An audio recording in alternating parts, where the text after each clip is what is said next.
자, 이제 정적분의 활용 개념 정리 들어가 보겠습니다. 자, 정적분의 활용은 이제 급수랑 적분과의 관계를 통해서 정적분으로 표현한다라는 것이 과연 급수에 의해서 표현된 결과, 급수에 의해서 정의된 바를 표현하는 어떤 표현의 방식을 우리는 정적분 기호라고 부른다라고 공부를 하게 되고, 그 어떤 급수와 정적분의 관계를 이해함으로써지 정적분을 이용해서 우리가 면적이라든지 아니면 부피라든지 이런 것들을 구할 수 있다는 걸 배우게 된다고. 급수랑 정적분의 관계, 그걸 통해서 적분을 이용하면 면적이랑 그 다음에 최적, 부피 같은 것들을 구할 수 있구나, 이런 것들을 이제 공부를 해보고요. 마지막에 이제 속도 가속도 파트가 이제 나와 있는데, 속도 가속도 파트는 일단 벡터가 교과 과정에서 빠지다 보니까 상당히 이제 이해하기가 상당히 학생들이 어려워진 파트이기도 하기 때문에 그냥 공식을 외워서 풀 수 있는 정도, 그 정도로 공부를 하시면 되겠어요. 공식을 외워서 풀 수 있는 정도. 이따가 뭐 설명은 간단하게 하겠지만 그 설명이 잘 이해가 되지 않는다 하더라도 공식을 갖다가 잘 외우시면 된다는 거, 그것만 기억합시다. 일단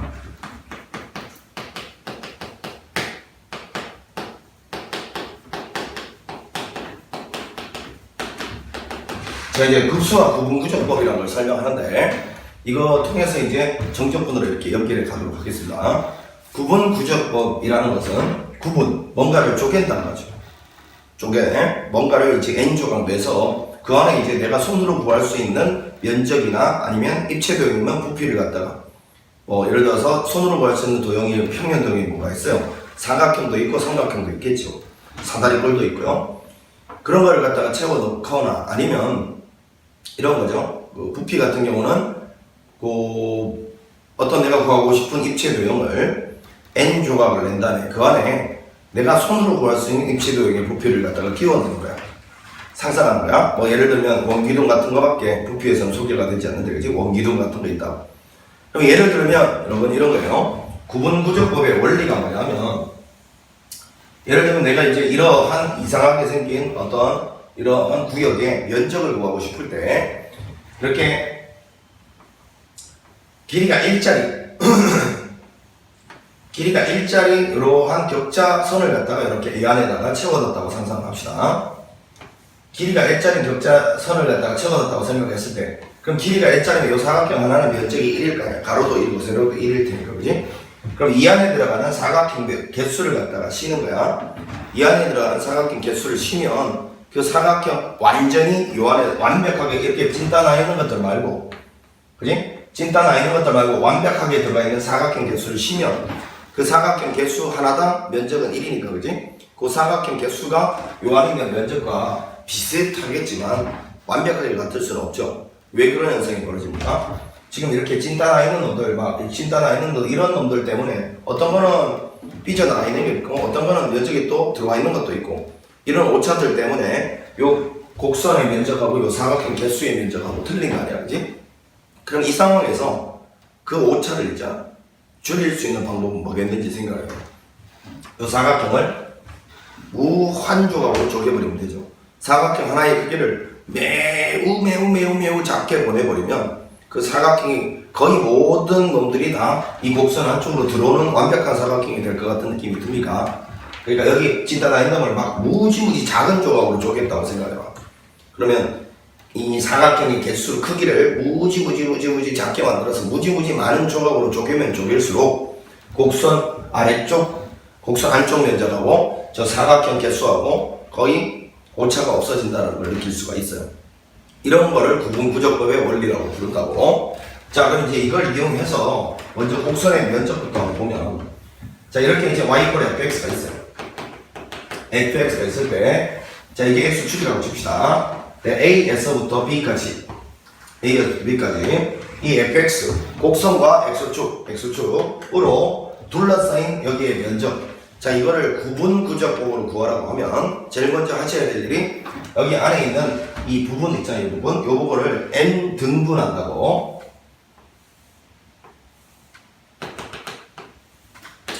여기를 갖다가 n 조각으로 같은 간격으로 쪼갰다라고 생각을 하면, 실제로 여기서 여기를 뺀 놈은 b 빼기 a, 요게 이제 실제 길이겠죠? 이 구간의 실제 길이. 그걸 n조각 냈다라고 했으니까 이렇게 나눠주면 요게 요 한 조각의 크기가 될까요? 그지? 잠깐만.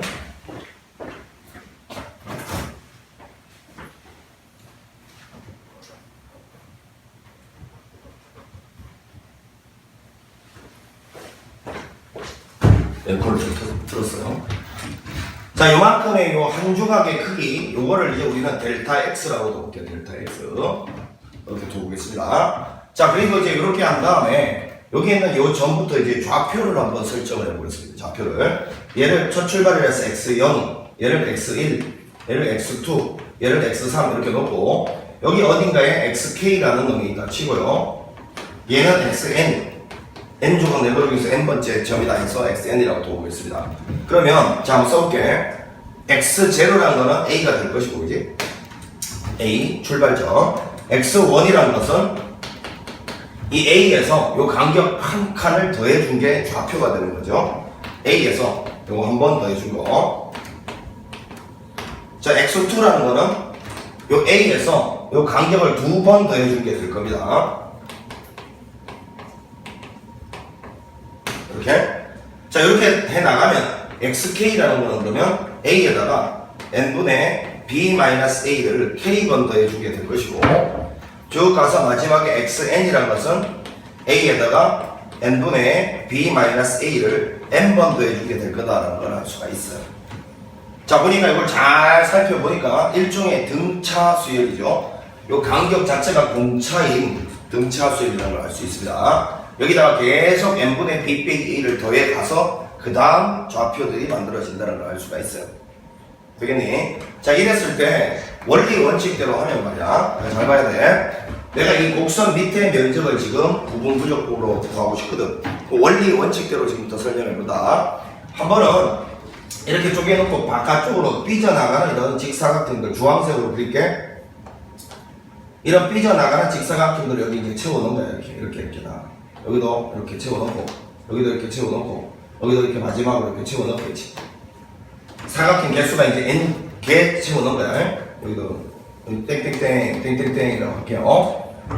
자, 그러면 이제 일단은 이런 상황에서 잘 봐야 돼. 이런 상황에서 선생님이 여기는 요 K번째 사각형이라고 이야기할게요. 얘 첫 번째 사각형, 두 번째 사각형, 얘는 K번째 사각형. 요 K번째 사각형의 면적을 지금부터 한번 표현해 볼 테니까 잘 봐. 요 밑변의 길이는 요거라고 해서. 자, 그 다음에 이제 이 높이 잘 봐, 높이. 요게 중요하다. 높이는 요 xk라는 좌표 보이죠? 좌표 x좌표. 이 xk라는 놈을 여기 있는 이 함수에다가 집어 넣은 함수값이죠. 여러분, 함수값. 함수값은 x축 위로 떠 있을 때는 양수지만 x축이 밑으로 내려가면 음수가 된다는 거. 요걸 유념해야 돼. 자, 따라서 요거는 f에 xk를 여기다 집어 넣었을 때 함수값이니까 요걸 xk 대신에 집어 넣으면 되겠지? 자, 지금 선생님이 표현한 거 있잖아, 이제. 요거는 뭘 말하는 거냐면, 요 K번째 사각형의 면적을 말해야지. 됩니까? 자, 요 K번째 사각형의 면적인데, 이 삐져나간 놈, 잘 봐. 시그마, K 꼴, 예를 들어서 1에서부터 n까지, 이 앞에 시그마를 다 붙여주면 있잖아. 시그마를 다 붙여주면 1 집어넣은 게 뭐가 되냐면, 요 첫 번째 사각형의 면적되고, 2 집어넣은 게 요 두 번째 사각형의 면적이 되고, 3 집어넣은 게 세 번째 사각형, 마지막에 n 집어넣은 게 요 n번째 사각형의 면적이 되니까 여기는 이놈의 의미는 지금 저 n개의 사각형 면적의 총합이 됐어 지금. 맞죠? 아, 원래는 이 바깥쪽으로 삐져나가는 거하고 안쪽으로 기어 들어오는 거하고 두 개를 딱 놓고 이 안쪽으로 이렇게 기어 들어온 사각형들의 합은, 자, 노란색으로 한번 그려볼게요. 이렇게 노란색으로. 노란색은 이제 내접하는 사각형들이고 주황색은 외접하는 사각형들이면 우리가 구하고자 하는 곡선 밑에 면적은 일단 저 노란색의 총합보다는 크고, 그지? 주황색의 총합보다는 작다는 걸 알 수 있어. 왜? 노란색은 안으로 기어 들어왔으니까 모자라고 좀. 주황색은 튀어나갔으니까 남아 돈다는 걸 알겠지? 그래서 원래 곡선이 그 노란색의 총합과 주황색의 총합 사이에 끼어들어서 나중에 리미트를 붙이면 샌드위치 정리가 적용된단 말이야. 샌드위치 정리. 그래서 증명하는 게 원래 정상적인 증명인데 지금은 그 정도는 필요가 없을 것 같고, 어차피 바깥쪽으로 가는 거 안쪽으로 가는 거 다 동일한 결과를, 그러니까 선생님이 바깥쪽으로 가는 것만 할게. 자, 이랬는데 이 n개의 사각형의 면적의 총합은 지금 아까도 얘기를 했듯이 곡선 밑에 면적하고 차이가 있어요. 어떤 차이요? 이 바깥쪽으로 이렇게 삐져나간 부분들이 있으니까 지금 곡선 밑에 면적보다는 제가 훨씬 크단 말이에요. 그럼 잘 생각해 보니까 저게 바깥쪽으로 왜 삐져나가는지를 생각해봐. 요 사각형 요 하나, 요거 두께가 너무 두꺼워서 크기가 너무 커서 그렇단 말이야. 그렇다면 이거를 리미트 n을 무한대로 보내줘 버리면 이 사각형이 무한 조각으로 쪼개지면 말이야, 저 바깥쪽으로 삐져나간 부분이 점점점 사라질 거라고 알 수 있어. 뭐 기본적으로 이렇게 느끼면 돼봐. 이렇게 사각형이 이렇게 하나가 있다 그러지? 이게 두 개로 사각형이 쪼개지면 이렇게 될 거 아니야? 그럼 이 부분이 날아간다 그래, 이렇게. 자, 그 다음에 요거를 또 다시 네 조각으로 내봐, 이렇게. 그럼 이렇게 될 거니까 여기도 날아가고 여기도 날아가겠지. 조각을 쪼개면 쪼갤수록 어떻게 된다? 위에 튀어나갔던 부분이 없어지면서 곡선 쪽으로 지금 거의 근사화되고 있다는 걸 알 수가 있지. 자, 그래서 요와 같이 리미트를 취한 놈, 이와 같은 방식으로 여기는 요 밑에 있는 면적을 구할 수 있다라는 것을 우리는 구분구적법이라고 부른다고. 그러니까 구분구적법은요, 적분하고 아무 관계가 없는 건 아니지만 적분법으로 계산하는 게 아니고요, 이렇게 급수로 계산하는 방법을 구분구적법이라고 부른다고. 그러니까 급수 어떻게 계산한다고 배웠어? 시그마부터 계산해놓고 그놈의 결과에다가 리미트를 취해서 계산한다고 배웠잖아, 그지? 이해하죠? 그래서 이제 이걸로 계산할 수 있는 데는 뭐 일종의 한계가 존재하더라고요. 시그마 공식 중에서 우리가 알고 있는 게 최대 3차까지밖에 더 있습니까? 시그마 k 세제곱까지밖에 없죠? 그럼 만약에 얘가 4차 함수, 5차 함수 되면 여기 시그마 오른쪽에 막 5차도 등장하고 할 텐데 그 5차, 4차 이런 것들은 시그마 기호 공식 배운 적이 없어요. 그러니까 이 구분구적법 가지고서는 이 곡선 밑에 면적 구하는데 한계가 있다는 거예요. 이해하죠? 그 한계를 갖다가 극복하고, 자, 저 구분구적법을 그러면 적분 기호로 바꾸는 방식을 우리는 알고 있어야 된단 말이야. 그러니까 우리는 이 구분구적법만으로 풀 수 없는 것들을 적분으로 바꿔치기 해서 풀 수 있겠다. 한계를 뛰어넘을 수 있는 방법이 바로 적분으로 바꾸는 것이다. 이런 걸 느끼는 단원이란 거야. 적분의 필요성이죠. 자, 그럼 이제 여기는 이놈이 아까 선생님이 급수값이라고 했는데 이 급수값이 수렴한다 했을 때 그 수렴한 놈을 우리는 인테그랄 a에서 b까지 fx dx라고 표현하겠다. 이게 이제 급수와 정적분과의 관계예요. 그럼 여러분들이 이제 여기는 이 급수를 이런 정적분으로 어떻게 바꾸는지만 이해를 하시면 돼. 그치? 첫 번째, 제일 먼저 쳐다봐야 될 순간 어디야? 이 괄호 안에 하고 이 괄호 안에를 비교해 보시면 지금 이놈 몽땅이 x로 치환됐다는 걸 알 수가 있어요. 그래서 a 플러스 n분의 b-a k를 뒤쪽에다 쓸게. 이놈이 몽땅 x로 치환돼야 이놈은 이런 꼬라지가 된다는 걸 느꼈죠? 이때 꼭 기억하실 거, 이 dx 있잖아요, dx. 이 dx는 여기서 반드시 k 앞에 곱해진 이놈, k 앞에 곱해진 이놈 누구였는데 아까 요 그림에서는 요 한 칸의 크기였죠. 요 한 칸의 크기, 요 한 칸의 크기, 요걸 델타 x로 부른다 했다. 델타 x. 그러면 이 델타 x 자리에 오는 놈이 무조건 리미트를 만나면 dx로 바뀌게 돼 있어요. 자, 그래서 일단 이놈이 x로 취환됐다는 걸 발견했으면 여기서 dx 찾는 방식은 무조건 k 앞에 곱혀져 있는 놈, 알겠지? k 앞에 곱혀져 있는 놈, 이 n분의 b-a, 요게 이제 dx로 변하는 놈이다, 이렇게 생각하시면 돼. 자, 그래서 이제 이렇게 간다.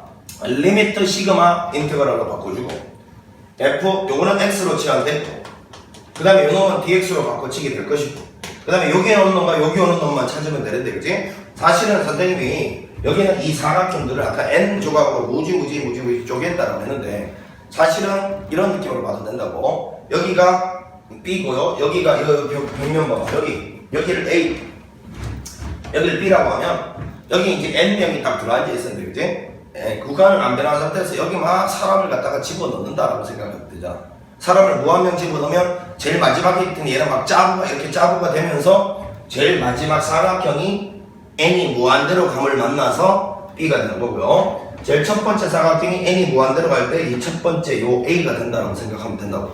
그래서 결론은요, 여기는 이 k 말한 k 대신에 1 집어넣은 게 첫 번째 사각형이라고 했거든요. 그럼 요 k 대신에 1을 집어넣고 리미트 n을 무한대로 보내봐. 여기다 1 집어넣고 리미트 n을 무한대로 보내면 무한대분의 상수 여기가 다 없어지고 a라는 놈이 남잖아. 그지? 그걸 여기다 쓰는 거고.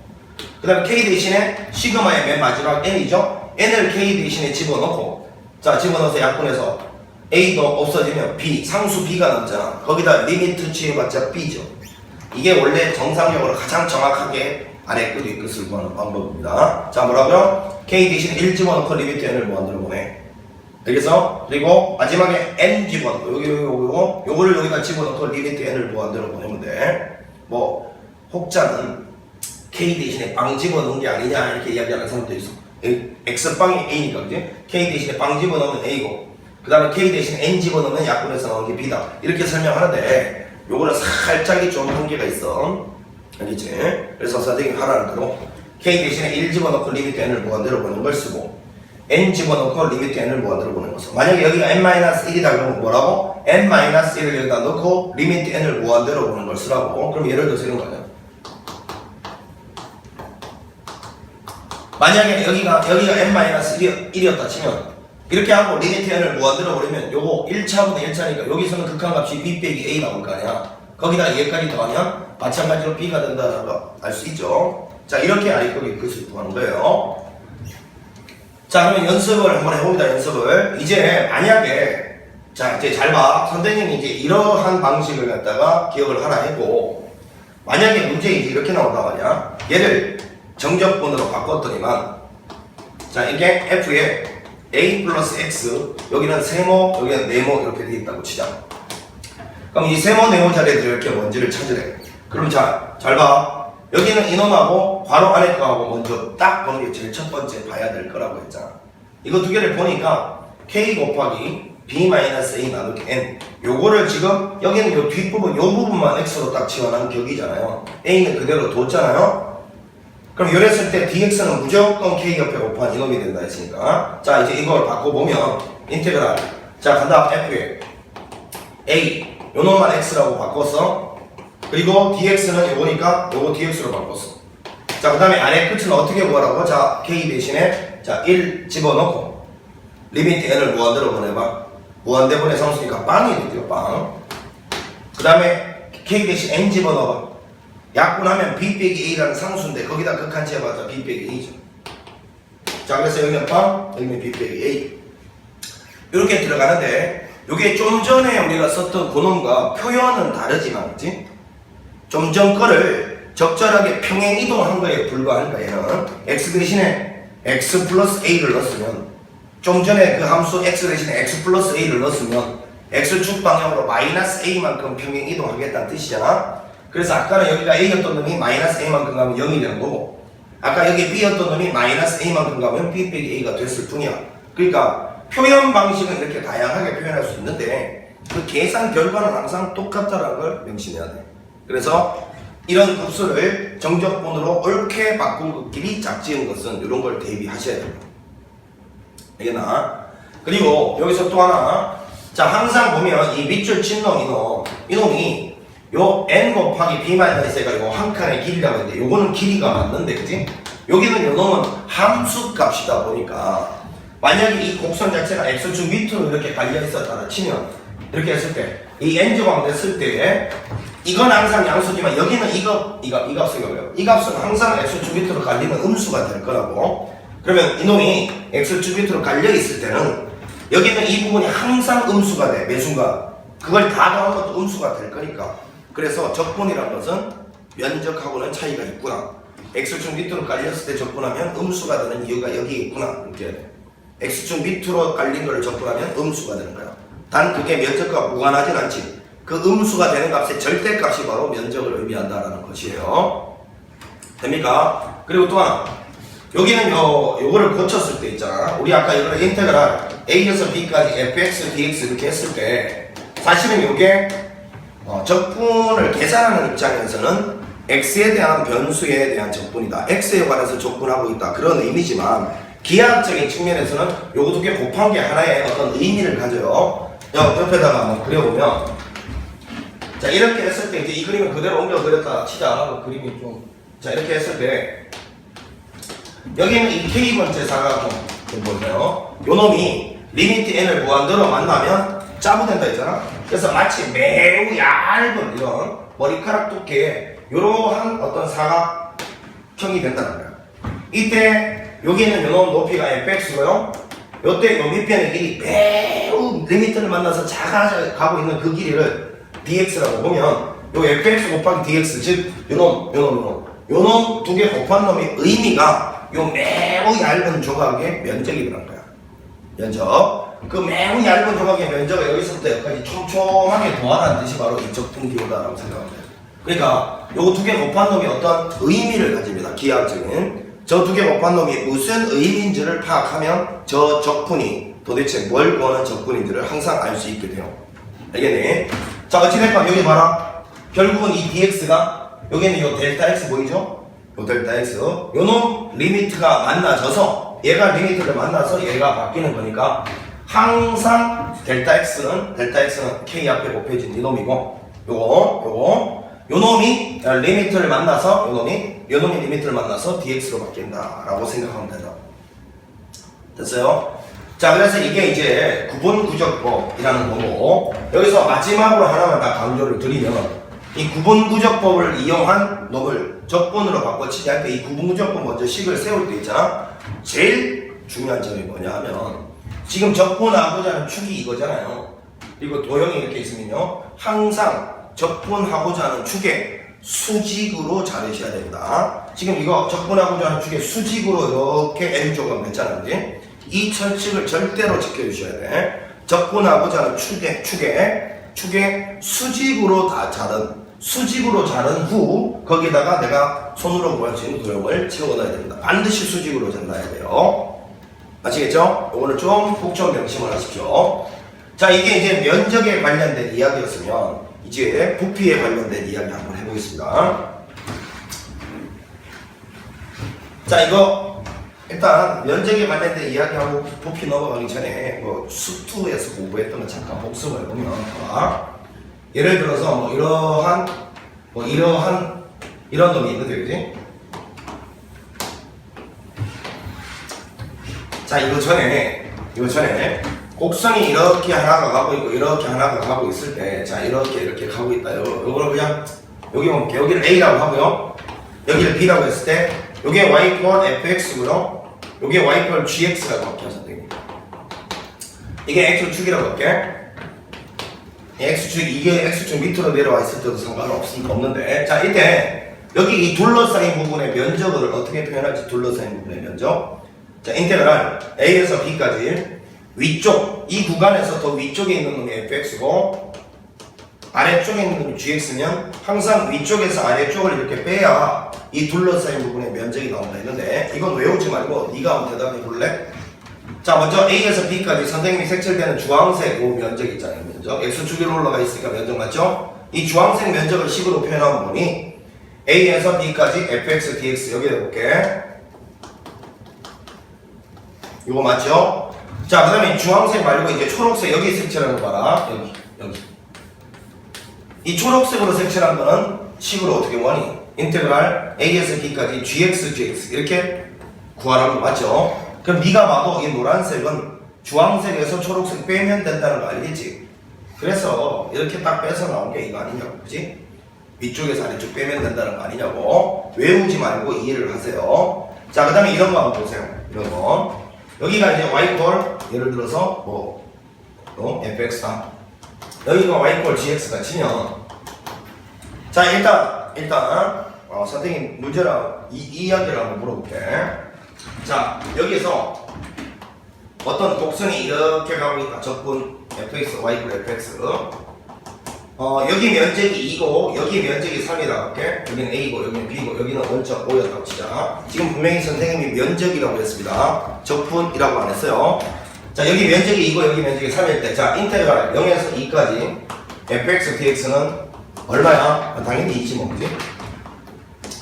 자, 그 다음 또 인테그랄 A에서 B까지 fx, dx는 얼마니? 이거는 생각 잘하고 대답해. A에서 B까지 fx, dx는 얼마야? 0에서 A까지면 A에서 B까지 fx, dx는 얼마냐고? 적분한 거니까. 그렇죠. 빼기 3이죠. 빼기 3. 3이 아닙니다.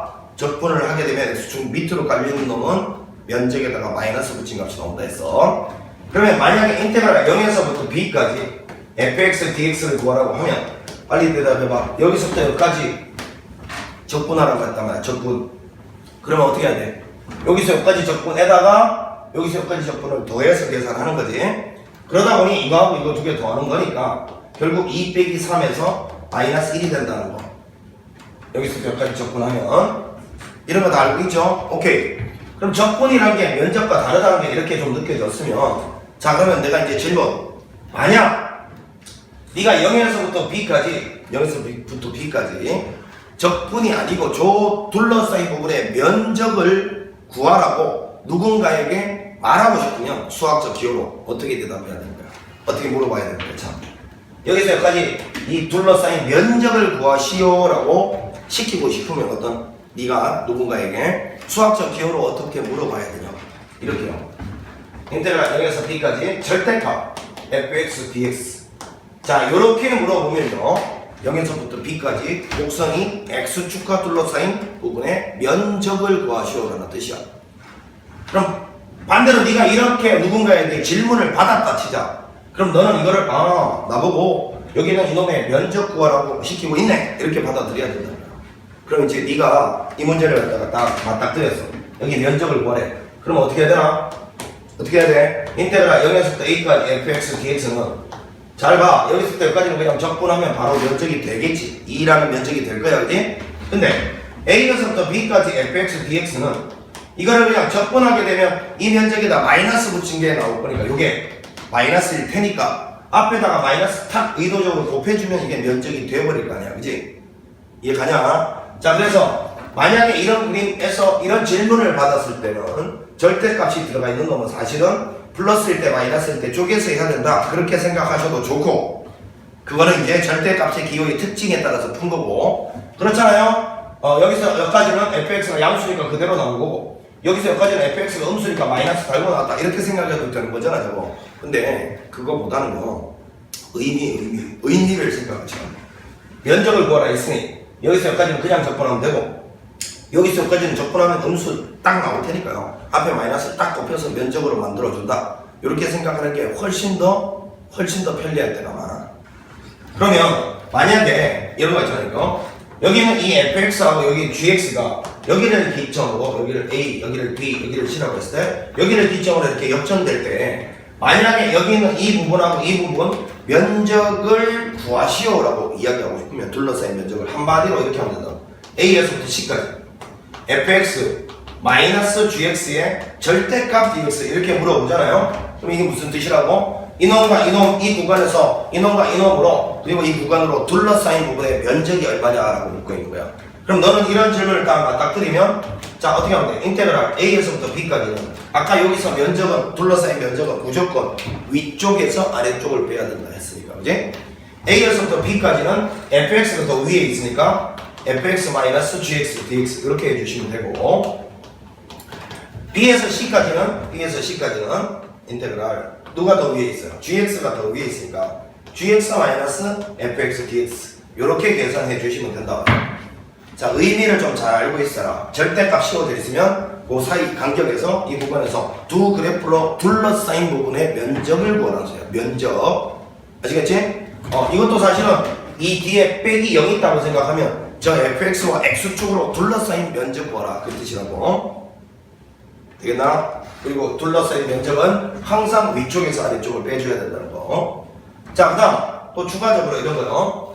만약에 여기 면적 S1 하고요 여기 면적 S2 이 두 개의 면적이 똑같다라는 식의 이런 따위 문제 아니면 요놈 면적에서 요놈 면적을 한번 빼봐라 라는 문제가 나오면 항상 여기 중간에 보이는 이 공통 부분 보이죠? 이 부분 이걸 C라고 했을 때 저걸 추가해서 생각을 합니다. 예를 들면 S1하고 S2가 면적이 같다 이렇게 나오면요 여기에다가 이렇게 C를 양변에 똑같이 더해줘도 등식은 변하지 않죠.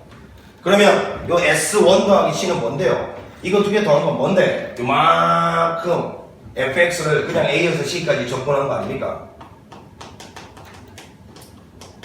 S2 더하기 C는 뭔데? 이거 두 개 더한 거는 이만큼은 뭔데? 이거는 A에서부터 C까지 GX, DX를 적분한 거 아닙니까? 이해가니?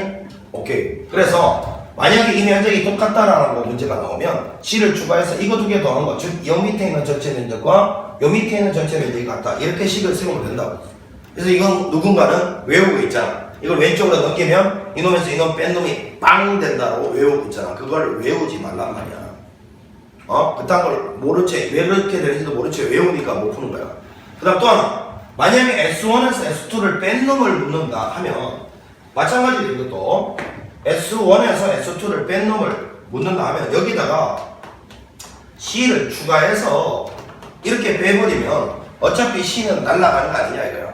따라서 S1에서 S2 뺀 놈을 물어도 나는 여기 있는 이 밑에 있는 곡선 면적, 즉 A에서 C까지 fx dx에서 여기 있는 이 밑에 면적 A에서 C까지 gx dx를 빼면 그게 결국 S1 빼기 S2가 된다는 거예요.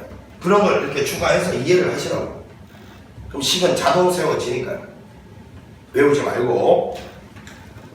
자, 여기가 이제 수투 관련 그리고 면적에 관련된 내용들 우리가 정리를 쭉 면적에 관련된 내용들 정리를 쭉 해봤습니다. 자, 이게 이어서 가려고 했더니만 시간이 좀 오래 걸릴 것 같아서 여기까지 해서 이제 구분구조법하고 면적에 관련된 내용 정리하고요. 잠시 쉬었다가 부피하고 속도 이어가도록 하겠습니다. 자, 수고했습니다.